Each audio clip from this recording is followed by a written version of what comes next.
요한은 낙타털 옷을 입고 허리에 가죽띠를 띠고 메뚜기와 석청을 먹었더라. 아멘. 저는 영화를 굉장히 좋아하는데요. 저는 영화를 통해서 설교의 영감을 얻기도 하고 책을 쓰는 또 아이디어도 구하기도 하고 제 삶에 실제적으로 필요한 아이디어도 많이 이렇게 구하고 이렇게 합니다. 저는 특별히 액션 영화를 좋아합니다.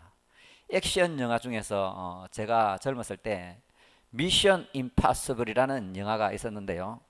톰 크루즈가 나와갖고 이제 도저히 감당할 수 없는 미션 임파서블 불가능한 임무를 완수하는 얘기인데요. 뻔한 이야기지요. 그럼에도 보면 볼수록 재밌다는 것입니다. 오늘 본문에 나오는 이 세례 요한도 한마디로 미션 임파서블 한 인물을 갖고 이 땅에 왔던 것입니다. 인간적인 눈에는 이 세례 요한이 이 사명을 감당하는 것은 도저히 불가능한 일이었습니다. 마치 계란으로 바위를 치는 듯한 그런 일이었습니다. 세례 요한은 유대인들에게 회개의 메시지를 전할 뿐만 아니라 그 당시에 정치, 종교, 사회, 문화, 군사, 교육 다 기득권들이 자리 잡고 있는데 그 기득권들을 깨뜨리기 위해서 메시지를 전하여야 했기 때문에 이 세례 요한의 사역은 결코 만만하지 않았다는 것입니다. 이 세례 요한은 마가복음 1장 4절 5절에는 그냥 이렇게 별 점잖게 세례 요한의 메시지를 표현하고 있지만 사실 마태복음이나 누가복음을 보면 세례 요한이 어떻게 메시지를 전했냐면 독사의 이 새끼들아, 그쪽에는 독사가 많고 한국에는 개가 많다는 거지요. 자, 그러니까 그 사회의 기득권들한테 이 독사의 새끼들아, 회개해라, 회개에 합당한 열매를 맺어라, 그렇지 아니하면 지옥의 불이 기다리고 있다, 이렇게 하니까 그 당시에 그 소리를 듣고 가만히 있겠습니까? 헤롯 왕한테조차도 당신이 동생의 여인을 취하는 것은 마땅치 않다고 막 큰 소리를 쳤습니다. 만일에 여러분이나 저가 정치적인 힘, 권력 이런 걸 가지고 있다면 세례요한 같은 사람이 낙타털 옷을 입고 나타나서 회개하라 그러면 어떻게 하겠습니까? 독사의 새끼야, 그리고 저주받을 것이다 이러면 여러분 어떻게 하겠습니까? 저 같으면 이런 놈을 봤나 당장에 하옥시켜라, 안 그러면 목을 베라, 로마 총독 같으면 십자가에 달아라, 그렇게 하지 않겠습니까? 그럼에도 불구하고 이 세례요한은 이렇게 어렵고 힘들고 부패한 시대에 자신의 사명을 온전하게 감당했다는 것입니다. 그렇다면 이 세례요한이 어떻게 자신의 사명을 감당했을까? 그것은 당연히 하나님의 계획이요, 하나님의 섭리요, 하나님의 은혜라는 것을 믿으시길 바랍니다. 하나님은 세례 요한을 택하시고 하나님의 그 위대한 뜻을 이루시기 위해 철저하게 빈들에서 광야에서 세례 요한을 준비시켰던 것입니다. 하늘의 하나님은 자신의 계획과 자신의 뜻을 세우게 되면 분명히 어떤 사명자를 하나 택하시고 그 사람이 그 사명을 감당할 수 있도록 철저하게 훈련시키고 준비시킨 다음에 사용하시는 줄 믿으시기를 바랍니다. 그러면 이 세례 요한이 광야에서 어떠한 훈련을 받았습니까? 지난 4주간을 우리가 복습해 보면 첫 번째, 세례 요한은 모태로부터 성령의 충만함을 받아 성령의 나타남과 성령의 능력으로 사명을 감당하는 훈련을 받았다는 것입니다. 두 번째로, 세례 요한은 말씀으로 준비된 사역자였습니다. 선지자라는 그 히브리어가 나비인데요, 이 나비라는 뜻은 하나님의 말씀을 들었다는 뜻입니다. 하나님의 말씀을 듣고 백성들에게 전하는 사명을 가지고 있었기 때문에 세례 요한이 하루아침에 선지자로 나타난 것이 아니고 구약과 신약의 다리를 놓는 이 막중한 사명을 감당하기 위해서 빈들에서 철저하게 구약의 율법과 선지서들과 구약의 전통을 연구하고 하나님의 나라, 메시아의 도래 이런 것을 잘 연구해서 이스라엘 자손에게 복음을 전했다는 것을 믿으시길 바랍니다. 세 번째로 세례 요한은 빈들에서 기도로 철저하게 준비되었던 것입니다. 세상이 주는 즐거움을 다 뒤로하고 그 광야에서 하나님과 독대하고 교제하면서 기도의 훈련을 쌓았고, 이 세례 요한이 유명해진 다음에도 하나님과의 독대의 시간을 놓치지 않는 기도의 습관이 있었다는 것을 믿으시길 바랍니다. 네 번째는 이 세례 요한은 겸손해지는 훈련을 철저하게 받았던 것입니다. 마가복음 1장 7절에 우리 한번 볼까요? 그가 전파하여 이르되 나보다 능력 많은 이시니가 내 뒤에 오시나니 나는 굽혀 그의 신발끈을 풀기도 감당하지 못하겠노라. 요한복음 3장 29절로 30절에는 그는 흥하여야 하겠고 나는 망하여야 하리라. 여기서 세례 요한은 진정한 겸손이 무엇인지 우리에게 보여주고 있다는 것입니다. 세례 요한이 만일 철저하게 낮아지는 훈련을 받지 못했다면 하나님 나라의 걸림돌이 되었을 것이고, 세례 요한으로 인해서 하나님의 계획은 숲으로 돌아갔을 것입니다. 마지막으로 세례 요한은 어떠한 훈련을 받았냐 하면, 세례 요한은 빈들에서 마음을 비우는 훈련, 자신을 비우는 훈련, 자신의 마음속에 있는 욕심을 비우는 훈련을 철저하게 받았던 것입니다. 누가복음 1장 80절을 보면 아이가 자라며 심령이 강하여지며 이스라엘에 나타나기까지 빈들에 있으니라. 오늘 본문을 또 보면 요한은 낙타털 옷을 입고 허리에 가죽띠를 띠고 메뚜기와 석청을 먹었더라. 여기서 석청은 야생벌꿀을 말하는 것입니다. 그러니까 세례 요한은 본격적인 사역을 하기 전에 빈들에서 낙타털 옷을 입고 허리에는 가죽띠를 메고 메뚜기와 석청을 먹으면서 경건의 훈련, 자신을 내려놓는 훈련, 마음을 비우는 훈련을 했던 것입니다. 다시 말해서 세례 요한은 세상이 주는 즐거움을 뒤로하고 빈들에서 뭔가 느낌이 오지 않습니까? 이 헬라어 에레모스를 한국에 번역해서 정말 멋지게 번역했는데요, 빈들에서 뭐냐면 세례 요한의 마음을 상징하는 거지요. 세례 요한이 이 광야에서 하나님의 뜻을 이루기 위해 빈 마음으로 자신을 준비했다는 그런 의미를 내포하고 있지 않겠습니까? 오늘 본문은 이 세례 요한이 의복과 음식, 주거를 초월하여 얼마나 철저하게 훈련을 받았는가를 보여주는 대목입니다. 세례 요한은 인류 역사에 있어서 전무후무한 사명, 하나님의 아들이 이 땅에 오시는데 그 길을 예비하는 사명을 감당하기 위해서 잠자리도 불편하고 먹을 것도 제대로 없는 그곳에서 이가 갈리고 뼈가 에이고 살이 에이고 뼈를 깎는 그런 고통 속에서 훈련을 받았다는 것을 믿으시길 바랍니다. 그렇다면 빈들에서 자신을 비우는 훈련, 정욕을 비우는 훈련을 왜 받아야만 했는가? 그것은 우리가 창세기로 돌아가 보면 그 이유가 나오고 있습니다. 원래 인간은 하나님의 형상으로 만들어져서 하나님께 영광을 돌리고 하나님을 기쁘시게 하기 위해서 예배를 드리고 하나님을 사랑하고 하나님을 의지하는 존재였습니다. 더불어 자기 자신을 거의 완벽하게 통제할 수 있는 그런 아름다운 하나님의 형상이었습니다. 그런데 죄로 인해서 인간은 타락하고 부패해졌기 때문에 하나님의 형상은 깨지고 부서지고 파괴되었다는 것입니다. 그래서 인간은 자기중심적이고 이기적이고 탐욕적인 존재로 변화되었다는 것입니다. 그래서 지구상에서 태어나는 모든 인간의 중심에는 교만과 탐욕이 들어있다는 것입니다. 그것이 창세기 3장에 정확하게 나오고 있는데요, 제가 창세기 3장 6절을 읽어드리겠습니다. 여자가 나무를 본즉 선악과를 말합니다. 먹음직도 하고 보암직도 하고 지혜롭게 할 만큼 탐스럽기도 한지라. 이 선악과에 대해서 사도 요한은 이렇게 해석하고 있습니다.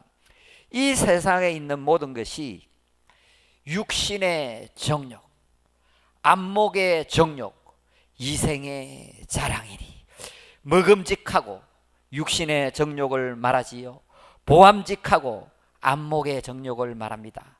지혜롭게 할 만큼 탐스럽다, 이생의 자랑을 말하는 거지요.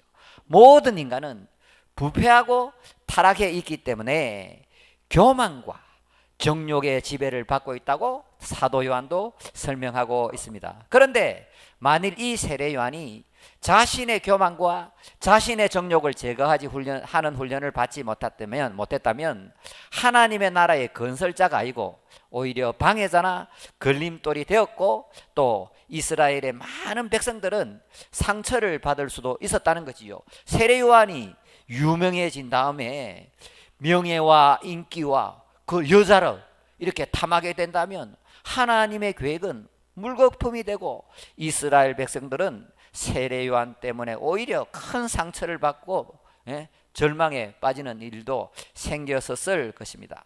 성경에서 교만과 정욕을 올바르게 제거하지 못했기 때문에 인생이 망한 사람, 대표적인 사람이 두 사람인데 그것이 바로 사울과 솔로몬이라는 거지요. 사울은 왕이었지만 교만과 정욕을 제거하는 훈련을 받지 않고 그냥 왕이 되었기 때문에 나중에 이 교만과 정욕이 자신에게 올무가 되고 올가미가 되어서 그렇게 다윗을 시기 질투하다가 인생을 낭비하고 비참한 최후를 맞이했다는 거지요. 솔로몬도 마찬가지인 것입니다.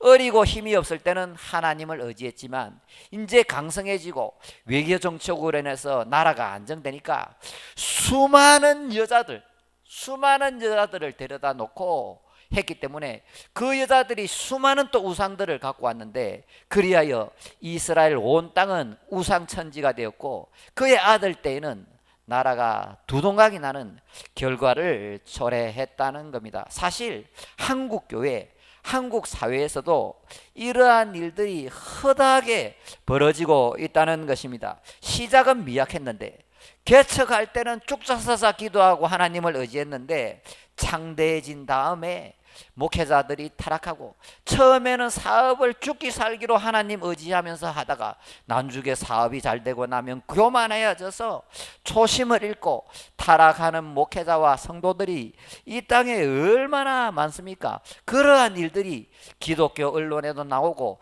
요즘은 세상의 언론에도 나오는데 추적 60분에도 이렇게 나오게 된다는 것입니다. 성경을 보면 하나님은 반드시 자신의 사랑하는 백성을 광야에서 훈련시킨다는 것을 믿으시기를 바랍니다. 이스라엘 자손도 출애굽을 한 다음에 바로 젖과 꿀이 흐르는 가나안 땅으로 간 것이 아니고 그 척박한 광야에서 40년 동안 낮아지고 욕심을 비우고 하나님께 순종하는 훈련을 받은 다음에 젖과 꿀이 흐르는 가나안 땅에 입성하게 되었고, 여러분 잘 아시는 그 모세도 40년 동안이나 미디안 광야에서 철저하게 낮아지고 비우는 훈련을 받은 다음에 이스라엘의 지도자로서 하나님의 도구로서 사용받았다는 것을 믿으시길 바랍니다. 심지어는 하나님의 아들조차도 사역을 하기 전에 광야에서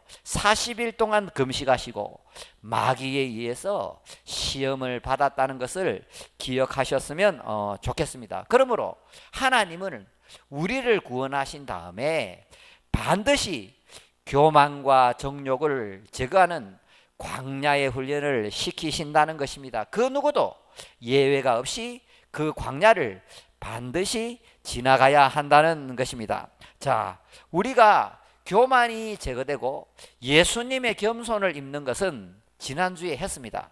그렇기 때문에 오늘은 하나님께서 우리의 정욕, 안목의 정욕, 육신의 정욕을 어떻게 제거해 나가는지를 나누면서 은혜를 나누고자 합니다. 하나님은 우리의 마음속에 정욕을 제거하시기 위해서 쉬지 않고 끊임없이 일하신다는 것입니다. 하나님은 우리를 구원하신 다음에 우리 속에 있는 이 불순물을 제거하시는 작업을 행하십니다. 성령 하나님은 말씀과 환경과 그리고 기도를 통해서 우리를 자꾸 비우게 하시고 거룩하게 만들어 가신다는 것을 믿으시길 바랍니다. 첫째로 하나님의 말씀을 통해 우리의 정욕을 제거하라고 명령하십니다. 오늘 이 말씀을 통해서 여러분의 혼과 영과 관절과 골수와 그 속에 더러움을 들추어내시며 너희 마음속에 있는 그 정욕을 제거하라고 말씀하시는 겁니다. 십계명 10번째에 탐내지 말라. 예수님도 이 땅에 계실 때 마태복음 6장 24절에 하나님과 재물을 겸하여 섬길 수 없다. 탐욕을 버리라는 말씀이지요. 골로새서 3장 5절에 그러므로 땅의 지체를 죽이라. 곧 음란, 부정, 사욕과 악한 정욕이니 탐심은 곧 우상숭배니라. 이렇게 경고하고 있습니다. 디모데전서 6장 10절에는 돈을 사랑하는 것이 일만하게 뿌리다. 이렇게 정욕에 대해서 강력하게 경고하고 있다는 것입니다. 여기서 잠깐 제가 높아심에서 말씀을 드리면 우리가 이 땅을 살아가는 데는 돈이 반드시 필요합니다.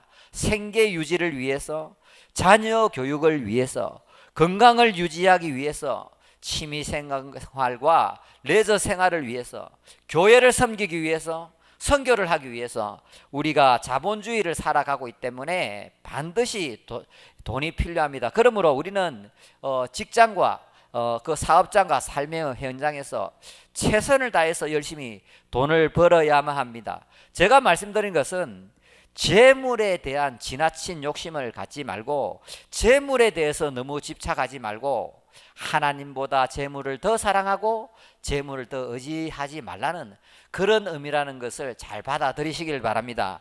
둘째로 하나님은 환경을 통해서 우리의 정욕을 제거해 나가십니다. 특히 우리의 이 정욕은 고난의 풀무불 속에서 녹아내립니다. 하나님은 고난을 통해서 우리의 정욕을 죽이는 작업을 계속해 나가시는 것입니다. 바꿔 말하면 그 고난의 십자가를 통해서 우리의 정욕은 죽게 되고 우리 안에는 예수님 바로 성령의 충만함으로 가득 채워지게 된다는 것입니다. 만일 여러분 인생 속에서 아픔과 실패와 고통과 환난을 경험하게 된다면 이 부분을 깊이 한번 생각해 보시라.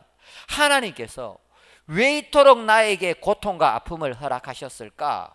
하나님은 환경과 우리 주위의 사람을 통해서 고통을 통해서 우리를 순수한 믿음으로 만들어 가신다는 겁니다. 즉 정욕과 제약으로 물든 마음을 깨끗하게 연단하시고자 하는 것입니다. 그래서 그 유명한 잔느 기용은 고통의 불은 거룩한 금을 만든다고 얘기했던 것입니다. 우리의 정욕을 죽이고 우리의 마음을 비우기 위해서 하나님께서 주로 사용하는 방법이 무엇이냐면 우리가 원하는 대로 우리가 바라는 대로 환경을 잘 만들어주지 않는다는 것입니다. 돈을 그토록 원하는 사람은 돈을 주지 않고 궁핍하게 하고 가난하게 만드시고, 명예와 인기를 원하는 사람은 그것을 주지 않으시고 오히려 명예와 인기를 쫓다가 고통을 당하고 상처를 받게 하시기도 하고, 권력을 좋아하고 힘을 좋아하는 사람은 오히려 권력 때문에 힘 때문에 도리어 억울한 일을 당하게도 만드십니다.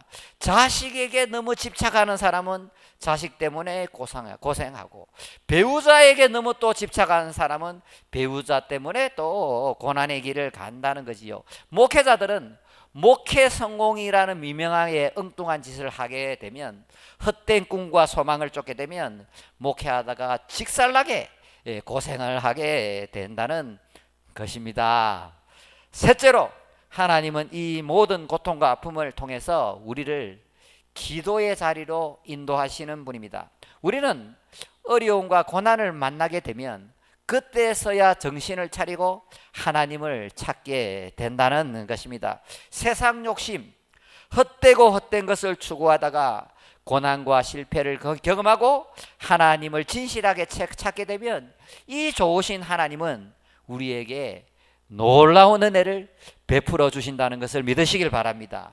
우리가 기도의 자리로 나오게 되면 하나님은 환경이 문제가 아니라 우리 자신이 문제임을 알게 하시고, 우리가 죄악과 정욕에 물든 마음을 가졌다는 것을 드러내어서 알려주십니다. 우리가 정욕의 포로가 되어서 잘못된 길을 가고 있다는 것을 가르쳐 주시고, 정욕을 따라 그렇게 살아가는 인생이 얼마나 고통스럽고 허무한 인생이 된다는 것을 알려주십니다. 우리는 하나님과 다시 진실하게 교제를 나누면서 내가 정말 잘못 살았구나, 내 인생이 내 생각 내 마음대로 되지 않는구나 뿐만 아니라 내가 그토록 바라는 것이 없더라도 내가 살아갈 수 있구나, 내 마음을 비우게 되고 정욕을 비우게 되고 내 원대로 내 욕망대로 내 소원대로 되지 않더라도 이 세상에서 달라지는 것은 하나도 없구나를 알려준다는 것을 믿으시길 바랍니다. 또한 우리는 이러한 기도를 통해서 우리의 기도의 내용이 바뀌게 된다는 것입니다. 자신이 원하는 대로, 자신이 바라는 대로 환경과 현실을 바꿔달라고 그토록 매달리다가 자신이 원하는 대로 환경을 바꿔달라는 것이 아니라 이제는 자신이 변화되기를 기도합니다. 자신이 이 환경에 순종하기를 기도합니다. 세상의 것, 눈에 보이는 것을 추구하는 기도는 온데간데 없이 사라지게 되고, 정욕과 죄악에 물든 이 마음을 성령의 불길로 태워 주시옵소서. 거룩해지길 원합니다. 나의 생각과 마음을 깨끗하게 하여 주옵소서. 새롭게 하여 주시옵소서. 오늘 우리가 찬양을 했는데요, 그 새롭게라는 그 영어 단어가 바로 리노베이트입니다. 영어에서 RE라는 것은 항상 다시, again이라는 의미를 포함하고 있습니다. 리노베이트, 또 리모델링, 다시 수리하고 다시 회복한다는 의미를 가지고 있습니다. 태초에 우리가 부패하고 타락해서 하나님의 형상, 예수님의 형상을 잃어버렸기 때문에 하나님께서 우리를 말씀과 기도와 고난의 풀물을 통해서 새롭게 하시고 리모델링 하시고 다시 회복시키시고 우리를 만들어 가신다는 것을 믿으시길 바랍니다. 뿐만 아니라 우리는 우리의 인생에 있어서 정말 중요한 것이 무엇인지 깨닫게 됩니다. 우리에게 정말 필요한 것이 무엇인지 알게 된다는 것이지요. 그렇게 됨으로써 세상적이고 정욕적인 기도를 내려놓고 예수님 자체를 구하는 그런 기도를 하게 된다는 것입니다. 우리가 계속해서 하나님의 다루심을 받고 말씀과 기도로서 변화가 되면 예수님 외의 것은 그렇게 중요하지 않구나, 예수님 외의 것은 있으면 좋고 없어도 별 것이 아니구나를 깨닫게 됩니다. 진심으로 예수님을 바라게 되고 예수님의 통치를 받게 되고 주님 한 분만으로 만족하는 사람으로 변화되어 갑니다. 그런 마음속에 하나님의 천국, 하나님의 나라가 임한다는 것을 믿으시길 바랍니다. 저의 경험으로는 하나님께서 종료까지도 이렇게 사용하신다는 것을 저는 깨닫게 되었습니다. 하나님은 우리의 유익을 위해서 모든 것을 합력해서 선을 이루시는 분이라는 것을 알게 되었습니다. 하나님은 저로 하여금 정욕적인 존재라는 것을 환경을 통해서 알게 해주시고, 제가 심각하게 고장난 기계와 같은 존재라는 것도 깨닫게 해주시고, 정욕으로 인해 많은 고통과 아픔을 겪도록 이렇게 지켜보십니다. 정욕을 쫓아서, 나의 야망을 쫓아서 막 죽기 살기로 살아가면 그래, 갈 때까지 가봐라. 하나님은 내가 고통당하고 실패당하고 넘어질 것을 뻔히 알면서도 하나님은 유유자적하게 네가 한번 갈 때까지 가서 정욕을 따라 사는 그 인생, 세상을 쫓는 그 인생이 얼마나 힘든가 고생해봐라. 불에 대어봐야 불이 얼마나 뜨거운지 알게 되기 때문에 하나님은 마음이 너무나도 안타깝지만 우리를 그 길을 가도록 묵묵히 지켜보시고 기다리시고 때가 되면 부르신다는 것을 저는 깨달았습니다. 그리하여 하나님은 우리를 기도의 자리로 인도하신 다음에 나의 이 정욕은 내 스스로 절대 이길 수 없다는 것을 알게 하시고 성령의 능력, 성령의 도우심을 구하는 그런 사람으로 변화시켜 간다는 것입니다. 무엇보다도 나에게 정말 필요한 것은 이 세상의 것이 아니라 예수님이며 그것을 알게 하심으로 오직 예수님만 구하는 사람으로 나를 변화시켜 오셨다는 것을 오늘 아침에도 저는 깨닫고 눈물로 기도를 했다는 것입니다. 사랑하는 여러분, 이제 말씀을 정리하고자 합니다. 오늘 본문에서 이 세례 요한은 하나님이 주신 사명을 감당하기 위해 빈들에서 자신을 비운 훈련을 받았습니다. 그는 광야에서 낙타털 옷을 입고 허리에 가죽띠를 입고 메뚜기와 석청을 먹으면서 자신을 비우는 훈련, 특히 욕심을 비우는 훈련을 받았다는 것입니다. 다시 말해 세례 요한은 빈들에서 욕심을 비우는 훈련을 철저하게 받았기 때문에 불가능했던 그 사명, 미션 임파서블을 완수할 수 있었다는 것입니다. 그러므로 사랑하는 여러분, 이 그리스도인에게 있어서 진정한 능력은 돈이나 힘이나 권력이나 능력이 아니라 우리에게 있어서 진정한 능력은 거룩이라는 것을 믿으시길 바랍니다. 우리도 이 인생의 광야길에서 자신을 비우는 훈련을 받아야 합니다. 자신을 비울수록, 특히 정욕이 제거될수록 우리 속에는 예수님이 가득 차게 되고 천국을 누리게 된다는 것입니다.